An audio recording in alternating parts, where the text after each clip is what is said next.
What would you do if you came across a demon in the New York subway?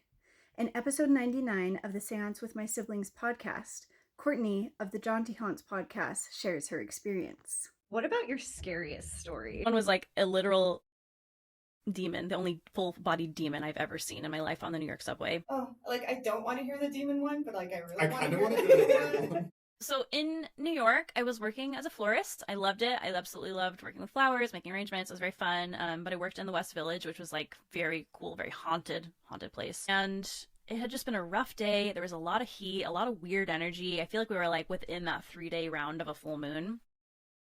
Anyway, no, so I got on the train and I was just like haggard. And usually when you see an empty train car, you know, like, don't go on it. That's bad. There's bad news. Like, there's a literal reason that people are avoiding it.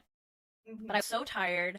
I saw half the train was full and the other half was empty. So I was like, whatever, I don't care. I have a mask on. So I got on and I look and there's just one man, you know, a man experiencing homelessness and, you know, was clearly on some sort of, you know, having an episode, whether it was drug related or mental illness, I don't know, but something was going on.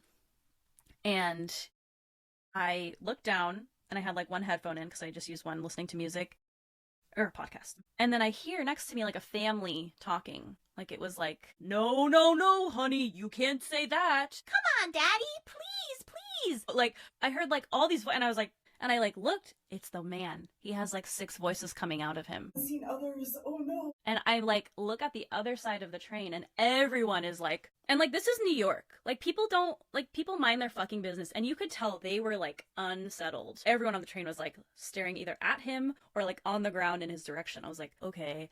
So immediately I'm just thinking like multiple personality disorder, mental illness. But my thing was like, no, this is bad. Like my woo-woo voice was like in my chest, like that big ball in your chest, like, oh wait, no, something is wrong. And then he just starts like really like going at it.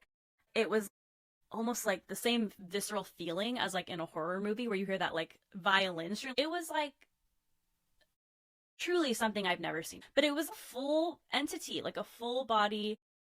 I mean, again, I hate to use the D word, but it's the only time I would truly be like, I think that was a demon. Because it was like very tall. It had like kind of like Mr. Tumnus vibes, like the long legs of like a barn animal goat type thing.